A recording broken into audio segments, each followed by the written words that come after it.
Did y'all hear?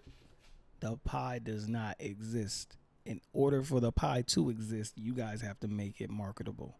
You guys might have to lower the rims. You guys might have to introduce a 4-point jump shot. You guys might have to, I don't know, play. You know, that's the killer part. You guys might have to play defense, play offense, run some sets, do some more than just 3-point jump shots. You know what I mean? Like, lower that rim. 8 feet, for real. Lower the rim. Show out. Dunk. Do something. Make the game, like, valuable. You guys need to figure it out. WNBA business people. WNBA teams. Because what I'm hearing is it might not be no more WNBA. I'm a computer tech. I work on computers. Man, Aries Spears is a comedian for real. Man, and Ice Cube, bro, shout out to you, bro. You getting your coin, but that movie, I can see why it was made during the pandemic. That's beside the point. But today, wait a minute. Welcome back. It's your boy Shane Black Reacts. Back with another video, back with another banger. Today, we're going to react to a video with the WNBA, Angel Reese, Caitlin Clark. You know that type of vibe. This is provided to us via The Flight Mike. If you know who he is, go ahead and give him a follow. Shout out to you, bro. I appreciate what you're doing for the community and for YouTube. So what we got going on here is, once again, the pay wage, the pay gap, the fight for WNBA. And we got some players speaking out on it, and we got some notable players, preferably Angel Reese and a few others, that are speaking out to the pay gap and the pay rate and the pay wage, and, you know, trying to get more money for the league. But what they also need to understand is the league needs to turn a profit. And with that being said, we're going to laugh, we're going to critique, we're going to joke, we're going to do what we got to do. We're going to get through this video. If you liking this type of commentary, you liking kind of reaction videos, go ahead and drop a like, you know, comment, show some love, hit the subscribe button. We've been busy, and busy is good. Without further ado, roll the intro.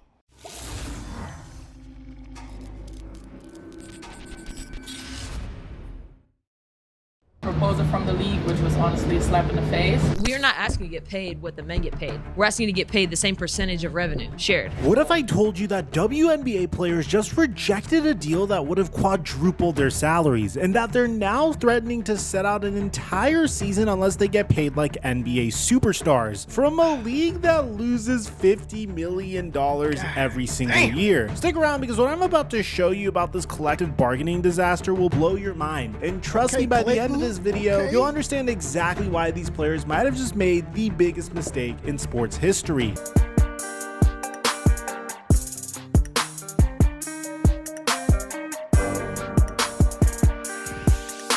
$50 in lineups, when you play $5 or more on Prize Picks. Once you get that, the NBA's current collective bargaining agreement expires on October 31st, 2025, and what the players are demanding isn't just unrealistic, it's financially impossible. But we'll get to that in a minute, because first, I need to tell you about the deal that they just walked away from. Here's where this gets absolutely wild. According to ESPN's reporting, the WNBA just offered to quadruple maximum player salaries. We're talking about raising the max from $249,244 to over $1 million. Let me repeat that. They offered to make players millionaires just for 3.5 months of work, and the players said no. Why? Because according to WNBA PA President Nneka Ogwumike, even though the money increased dramatically, relative to the percentage of everything is virtually staying the same, which means that the players want what the NBA has, which is 50% revenue sharing. Right now, they get about 9.3% of league revenue. They want to jump from less than 10% to 50%.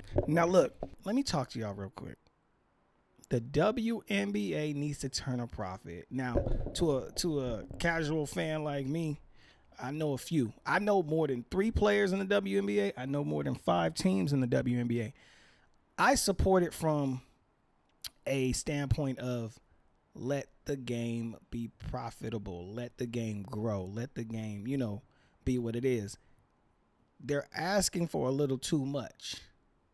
You know what I mean? Like, I'm all for women's sports, but at the same time, I'm like, what can you guys do to make this game more marketable? That's the name of the game, marketability. Yes, if you're marketable, you'll get the clients. If you're not, they'll find other ways.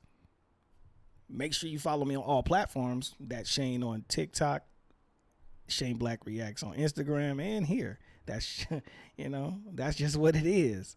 I appreciate all the love and support, but back to what I was saying. The WNBA has not turned a profit since inception.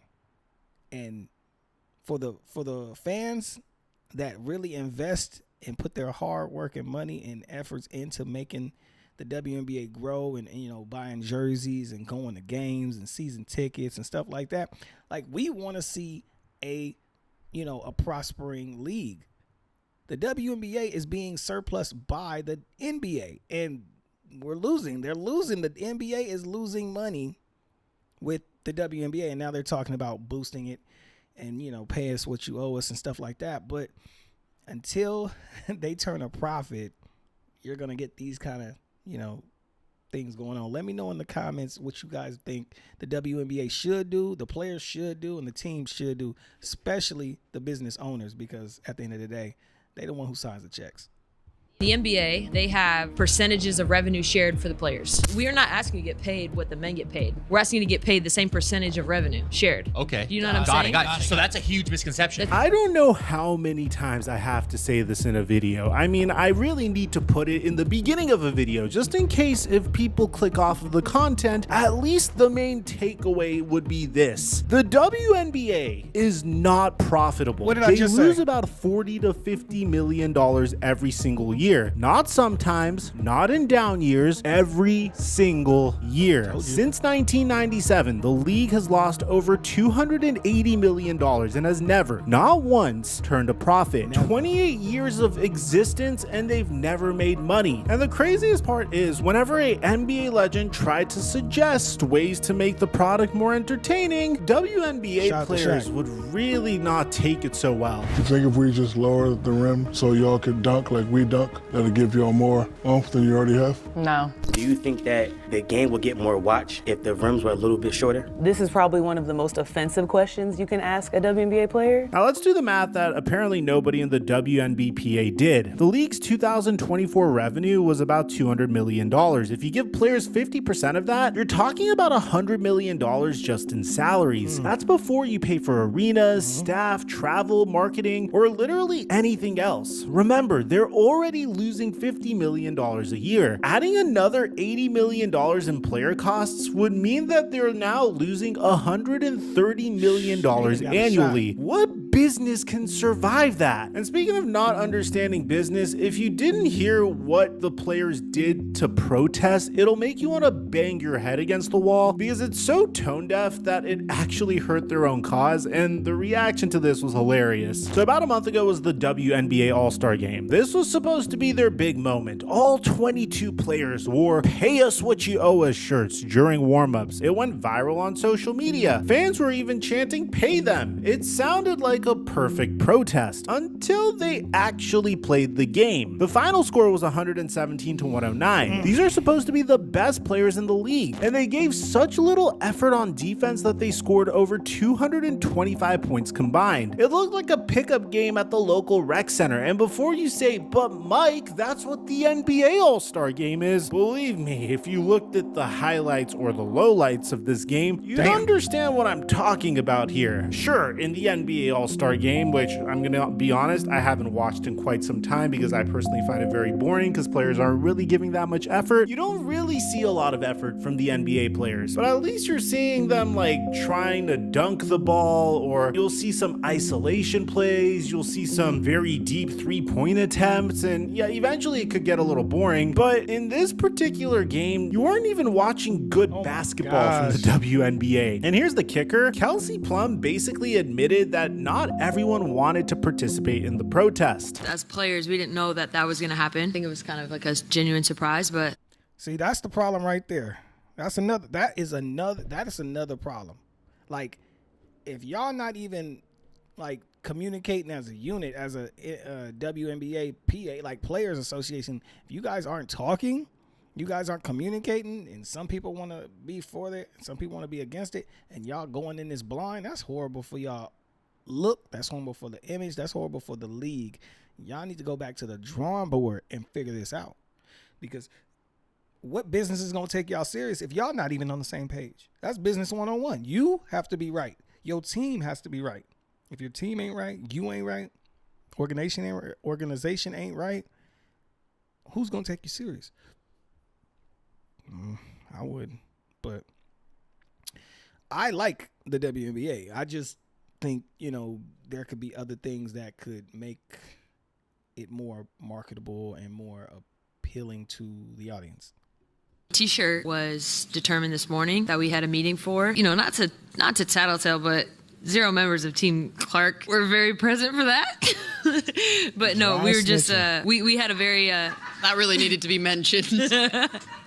I'm trying to make a situation light, okay? She basically threw shade at Caitlin Clark's team for not being fully on board. So much for unity there, and the internet's reaction was brutal. I mean, there was one comment that said the WNBA loses $50 million every year and has never generated a profit. You deserve $0. Harsh? Maybe, but this is mathematically accurate. Now, the counterpoint to this is if you work for a company that is currently going under, you still typically get paid for working for that company. And that brings us to the elephant in the room, the one person who could have saved this league and how they completely fumbled that opportunity. Caitlin Clark generated 26.5% of all of the WNBA's economic activity in 2024. Let me put that into perspective. One rookie generated over a quarter of the entire league's economic impact. Damn. Indiana Fever attendance jumped 318.9% when Caitlin Clark played. Her games averaged 1.18 million viewers compared to the 394,000 for games without her. She appeared in 19 of the 23 games that exceeded 1 million viewers. Her jersey became the second best-selling basketball jersey in America, behind only Steph Curry. Some analysts think that she could generate nearly $1 billion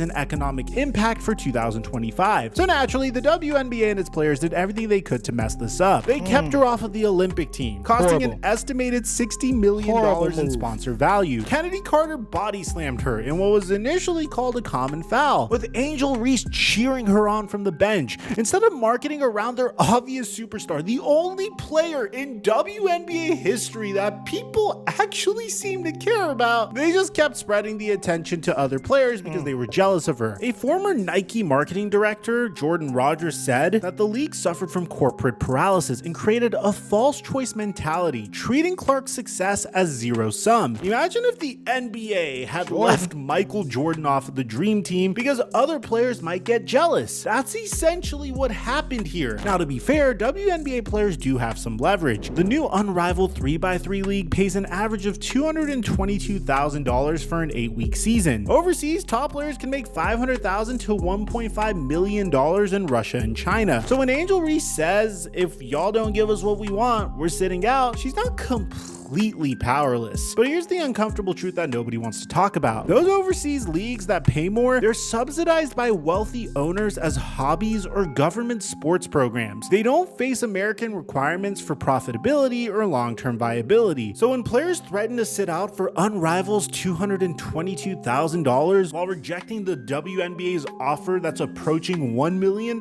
it shows that this isn't really about money, it's about control and percentages. Remember that math from earlier? The players want a bigger percentage of a pie that simply just doesn't exist. You hear that? You hear that? I heard it. Did y'all hear it? The pie does not exist. In order for the pie to exist, you guys have to make it marketable. You guys might have to lower the rims. You guys might have to introduce a 4-point jump shot. You guys might have to I don't know, play.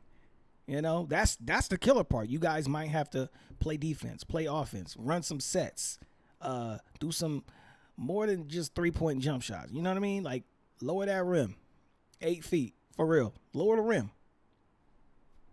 Show out, dunk, do something, make the game like valuable. You guys need to figure it out. WNBA business people, WNBA teams, because what I'm hearing is it might not be no more WNBA. It might not. I don't know. The way they talking, they not trying to play. So what y'all gonna do? Let me know in the comments. Would you guys shut down for a season? Would the WNBA be okay shutting down for a season? Or making the game more marketable, lowering the rims, introducing 4-point plays. You see what's working over there in the Big Three. They was trying to pull some strings to get Caitlin Clark over there in the Big Three. Or some other WNBA players just for the summer, Let me know in the comments what y'all think.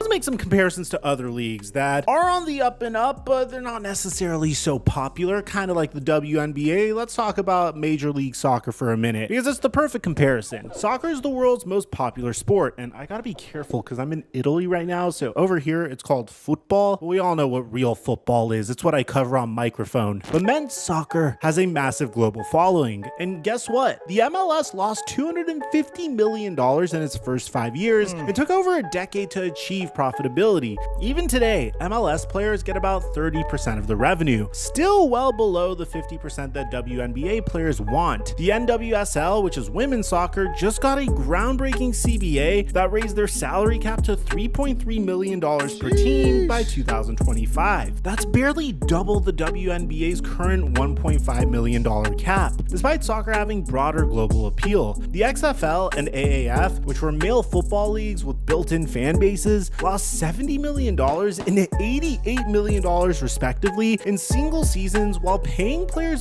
modest salaries, and they folded because player costs killed them. But here's what really shows how disconnected WNBA players are from reality. Even economists say that they should be making exactly what they're being offered. Harvard economist Claudia Golden and others suggest that WNBA players should earn roughly 1/4 to 1/3 of an average NBA salary based off of revenue generation alone. Guess what? That's almost exactly what the league just offered them. And here's where this gets really interesting. Believe it or not, the WNBA is in the midst of an expansion boom. I want to invite you to a free trading and investing workshop right here in Los Angeles that will forever change. Golden State paid a $50 million expansion fee in 2025. Toronto and Portland will pay $250 million each. 3 more teams are planned by 2030. Investors aren't paying these prices for charity. They see future value. But here's the thing. That value depends on the league actually becoming profitable. Think about this. You're asking new owners to pay $250 million to buy into a business model that guarantees they'll lose money through excessive player costs. What investor would agree to that? The players are essentially holding a gun to their own heads. They want revolutionary change at the exact moment that the league is experiencing evolutionary growth. And if they kill that expansion momentum, they kill their own future earning potential. Let me break down the new media deal that everyone keeps talking about. The WNBA got $2.2 billion over 11 years starting in 2026. That's $200 million annually. That sounds huge, right? Especially for the WNBA. But here's what they won't tell you. That represents just 6.6% of the NBA's $3 billion in annual media revenue, and 60% of WNBA revenue goes to the NBA and outside investors under the current ownership structure. So WNBA players want 50% of their smaller pie, while NBA players accept 49 to 51% of theirs. The math literally doesn't work. You hear that? The math ain't mathing. The math is not mathing. If I was in their shoes, I would have side hustles like a motherfucker. I'd be like, you know what? All right, this is how much I get from the WNBA, but I still got Nike. I still got Gatorade. I still got Canada Dry. Like, I still got things, you know what I mean? Like, I still got things to make myself more marketable, But again, it goes back to, make the game fun, make the game enjoyable, make the game watchable. Like, you see what he said about Major League Soccer? The first 5 years, it wasn't profitable. Same thing for women's soccer. Was it, Well, that's for another story. You know what I mean? Like, it's tough.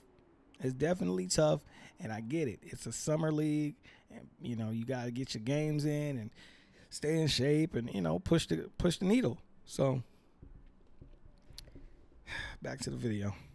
Those skyrocketing franchise valuations everyone points to, the Las Vegas Aces went from a $2 million purchase to a $310 million valuation. But those valuations reflect future potential. They're speculative. It's not current cash flow. It's pretty much the same thing as people were doing 4 years ago when they were paying hundreds of thousands of dollars for a picture of an ape, which if you happen to do that, my heart goes out to you. Teams average $20.2 million in revenue, but face higher costs when you include charter flights, marketing, and operations. Now here's what really happened in those CBA negotiations. According to Brianna Stewart, the league ignored everything that they said, and it was a wasted opportunity. But the league characterized the same meeting as constructive and productive. Sadhu Sabali called the league's proposal a slap in the face. A slap in the face for an offer to make her a millionaire. And I think people just don't understand. WNBA players play less than 23% of the games that an NBA player does. And Commissioner Kathy Engelbert kept emphasizing the need for a sustainable economic model and a path to profitability. You know why? Because she actually has to answer to investors and ensure that the league survives long term. The NBA subsidizes the WNBA by $10 to $15 million annually and has absorbed 70% of the league's historical losses. Without that support, the WNBA would have folded years ago. 70%? 70%?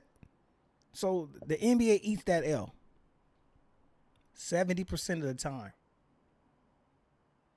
Man, if I was in business like that, I probably would have cut my losses a long time ago. But if they're trying to do this expansion, please do the expansion now, because what else y'all got to lose?